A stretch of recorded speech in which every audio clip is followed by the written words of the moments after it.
Эфирда яңалыклар вакыты, студияда Алсу Нуриева исәнмесез. Бүгенге чаралышның төп темалары.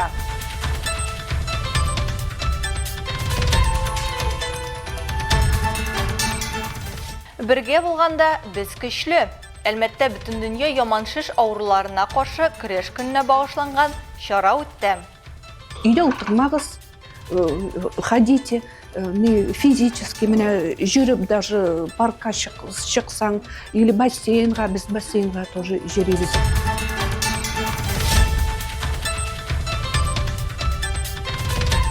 Замана укытучысы өчен яңа мөмкинлекләр. Азнакай педагоглары түгәрәк өстәл артында фикер алышты. Быел инде актуаль тема булган безнең ясалма һәм. Менә сезгә яңа сүз белмәсәгез, интеллект шушы теманы яктыртырга булдык.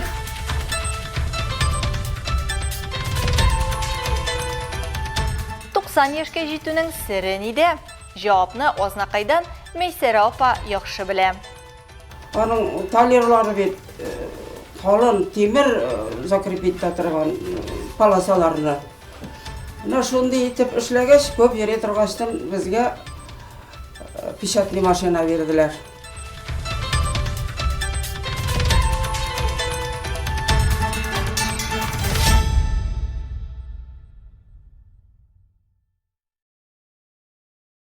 Әлбәттә, яңа җәяүлеләр кичүе барлыкка килде. Бу исә җәяүлеләр кичүләрендә лазер проекциясын куллануның пилот проекты. Искәртеп үтик, әлеге проект Хакатон форумында шәһәр мөхитен яхшырту буенча узган фикерләшүдән соң тәкъдим ителгән иде.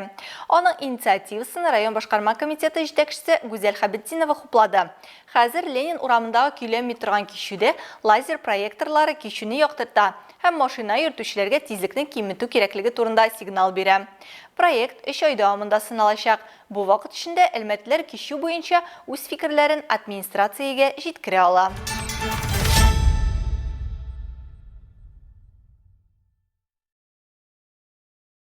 4 февраль бөтен дөнья яманшыш авыруларына каршы көрәш көне. Бу көннең максаты онкологик авыруларны профилактикалау проблемасына җәмәгатьчелек игътибарын юнәлтү. Хәзерге вакытта яманшышның никадәр куркыныч һәм киң таралуы турында тагын бер кат искә төшерү. Шул уңайдан ветеран үзәгендә концерт һәм картиналар күргәзмәсе узды. Барысы турында тулырак Алсу Әхмәтҗанова материалында. Устанавливается связь между людьми, объединенные общей борьбой, которая помогает преодолевать трудности и смотреть в будущее с оптимизмом. Очрашуны онколог Регина Насыбуллина башлап җибәрде. Татарстанда хатын-кызлар арасында иң еш очрый торган яманшыш авыру күкрәк бизендә дип билгеләп үтте белгеч. Ирләрдә исә үпкә, трахея һәм бронхлар яманшышлары әйдәп бара. Дәваланмыйча яманшыш көчәеп бөтен организмга тарала. Көннән-көн аны дәвалау авырая гына. Әгәр башлангыч этапларда шиш чагыштырмача җиңел бетерелсә, метастазлар барлыкка килү белән ремиссия мөмкин түгел диярлек, ди табиблар. Есть программа диспансеризации. Диспансерлаштыру программасы бар, аны вакытында үтәргә кирәк. Бу бик мөһим әйбер. Анда яманшыш авырулары яки яманшыш авыруына шикләнүләр шактый күп ачыклана. Аннан соң пациентлар безнең онкодиспансерга җибәрелә. Анда без яманшыш патологиясын раслыйбыз яки бетерәбез. Где мы уже можем подтвердить либо исключить раковую патологию. Без бергә онкология авыручылары җәмгыяте җитәкчесе Галия Баширова авыручылар ясаган һәр картинаны тәкъдим итте. Ул 7 ел дәвамында үз диагнозы белән ялгыз калган кешеләр өчен рәсем ясау буенча өстәханә үткәрә. Шулай итеп башкаларга авыр тормыш чорын рәсем терапиясе белән җиңәргә булыша. Все участницы нашего концерта Безнең чарада катнашучыларның барысында да онкодиагноз. Кемдер безгә элегрәк, кемдер яңарак килде. Бу хатын-кызларда иҗат ялкыны уянды. Чөнки без барыбыз да иҗат итәргә яратабыз. Хәзер мин аларны проекттан проектка алып йөрим. Кто-то позже пришел. Но вот та женщина, которая здесь с нами участвовала, в ней однажды проснулся вот этот творческий огонек, потому что мы все творцы. И вот это пробуждение произошло. И теперь я просто их веду из проекта в проект.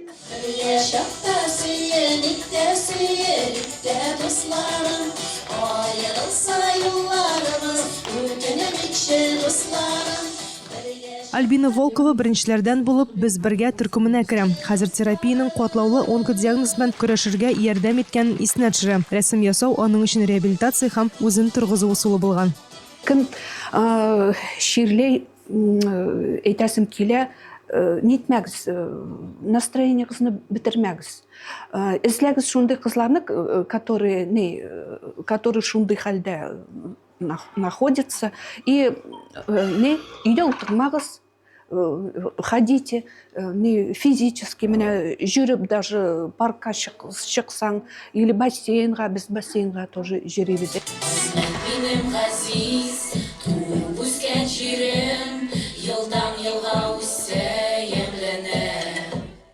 Асыл Ахмаджанова, Рамиль Базартинов, Яңанкар вакыты, Луч, Әлмәт телекомпаниясе.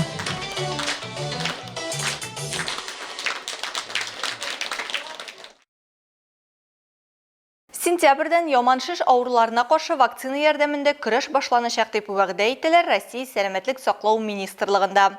Аны эшләү инде берничә ел дәвам итә. Вакцина нигезендә яманшыш күзәнәкләрен юкка чыгарырга һәм бер үк вакытта пациентның шишкә каршы иммунитетын активлаштырырга сәләтле 4 патоген булмаган, ягъни авырулар китереп чыгармаучы вирус комбинациясе ята. Вакцина ясау өчен пациенттан алынган зәгыйфләнгән шиш күзәнәге кулланыла. Аңа вирус кертелә. Вакцина керткәннән соң вирус яман шишкә үтеп керә һәм аны эштән җимерә башлый. Хайваннарда һәм ясалма үстерелгән шишләрдә клиникага кадәр тикшеренүләр онколитик вакцинаның куркынычсыз һәм агулы булмавын күрсәтте дип ышандырдылар Россия Федерациясе сәламәтлек саклау министрлыгы онкологлары. Аны кулланганда галимнәр шиш үсешенең тукталуын да, аның тулысынча юкка чыгуын да күзәткәннәр. Шул ук вакытта яман шишкә каршы вакцина ясаучылар аның гриппка яки ковидка каршы прививка буларак эшләмәячәгән дә кисәтә. Ягъни ул авырудан саклап кала алмый, бар тик аны җиңәргә ярдәм итә алачак.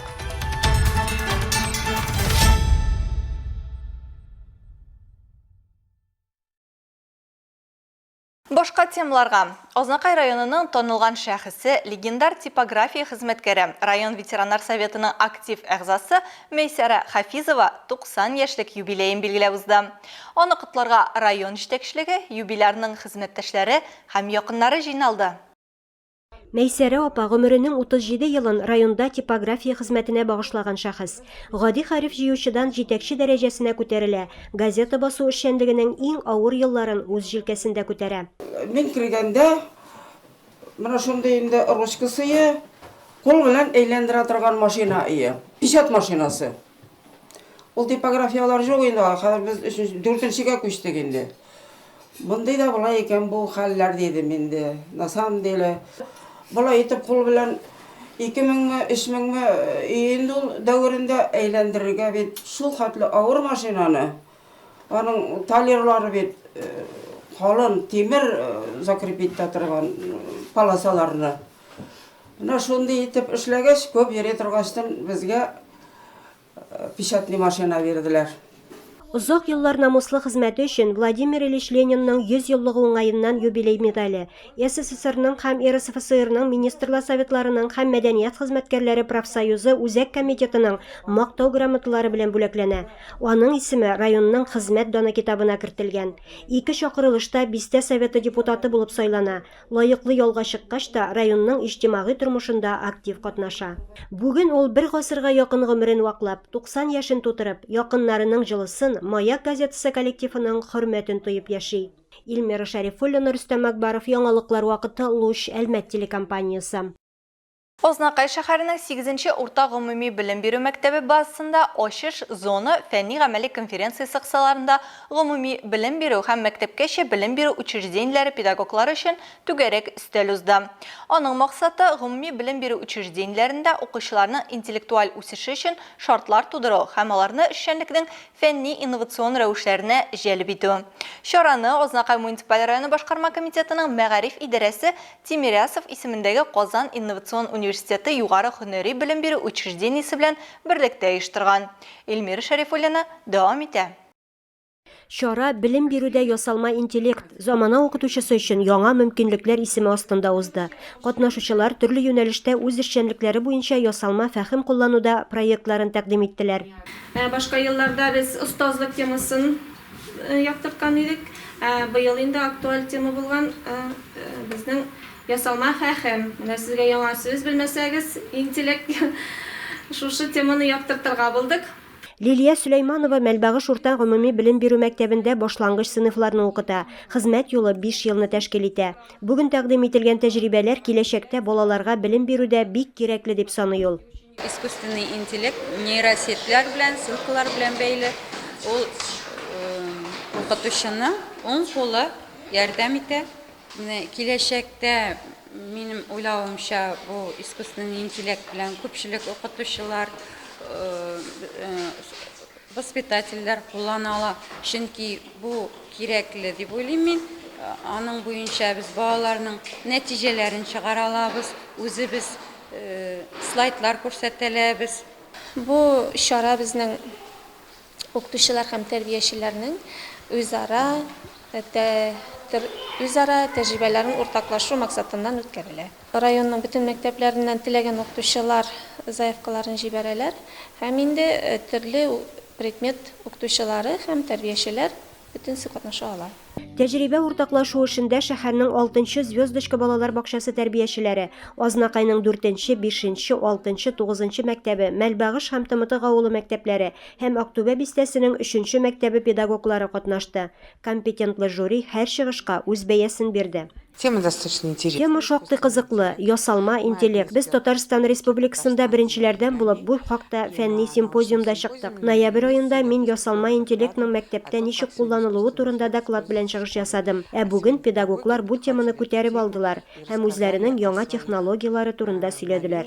Технологиях. Шуңа да карамастан, ясалма интеллект бер кайчанда укытучыны алмаштырмаячагын онытырга ярамый дип искәртте район мәгариф идарәсе начальнигы урынбасары Лилия Әхмәдишина.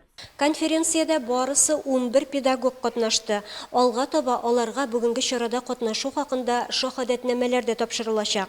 Илмира Шәрифуллина, Рөстәм Әкбаров, яңалыклар вакыты, Луч, Әлмәт телекомпаниясе.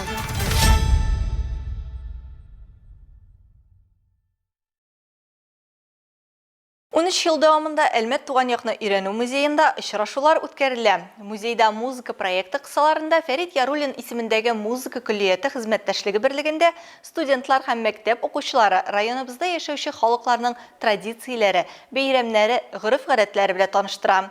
Әлеге проект кысаларында музыка күллияте студентлары диплом эшләрен укучыларга тәкъдим итәләр. Чираттагы диплом алды проектын яклаучы арасында безнең төшерү төркеме дә булып кайтты.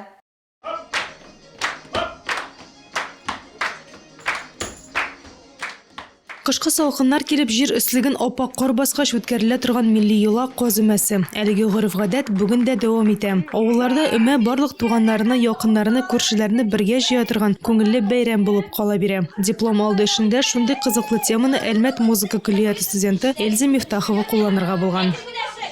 В этот день хозяйка дома звала к себе молодых девушек, всех вокруг. Бу көнне йортның яшь хуҗабикәсе кызларны үзенә чакыра һәм казны дөрес юлкырга өйрәтә торган булган. Каз юныннан ул мендәр ясый, бу мендәрләр кызлар кияүгә чыкканда үзләре белән алып китә. Каз юган арада йорт хуҗабикәсе каз итеннән бәлеш пешерә, эретелгән майдан икмәк кыздыра. Затем молодые шли к речке и ополаскивали гусей, а в это время хозяйка дома готовила из гуся традиционное угощение. Из мяса она готовила бәлеш, а из жира растопленного гуся на сковородке она жарила блины.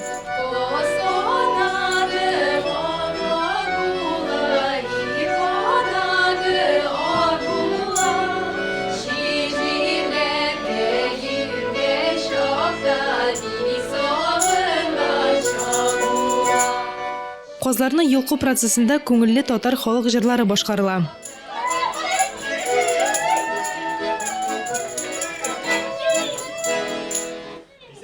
Казымәсе тамашасы тәмамлангач, туган якны өйрәнү музей директоры Айдар Газизуллин проект яклаучысына татар халкының матур гадәте буенча күчтәнәч биреп узата. Арасында Риза Фәхреддиннең Насихат дип исемләнгән китабы да бар.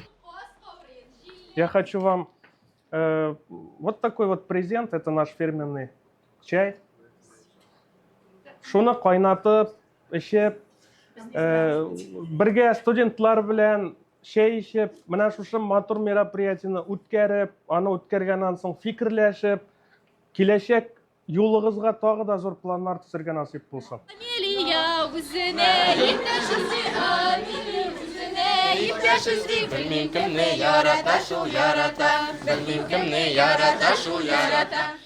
Алсу Ахмаджанова, Рамиль Базартинов, Яңалқар вақыты Луч, Әлмәт телекомпаниясы.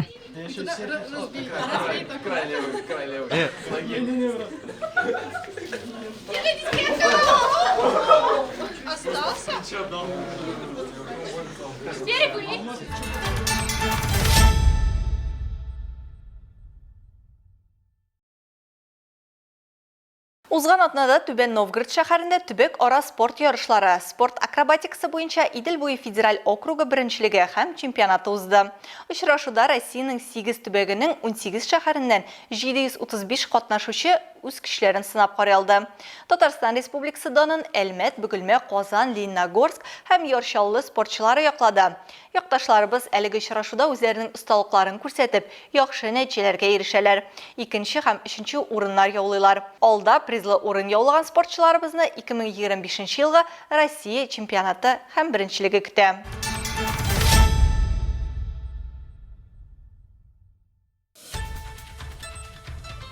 Хөрмәтле тамашачыларыбыз, яңалыклар чыгарылышының туры трансляциясын сез ВКонтакте социаль челтәренә кереп, Луч Әлмәт төркемендә сәгать кичке 7-дә карый аласыз.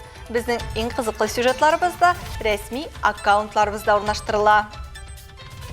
Бүгенге чыгарылышта шулар иде. Мин Алсу Нуриева һәм монтаж операторы Динара Гайнетдинова сезнең белән саулашабыз. Исән сау булыгыз.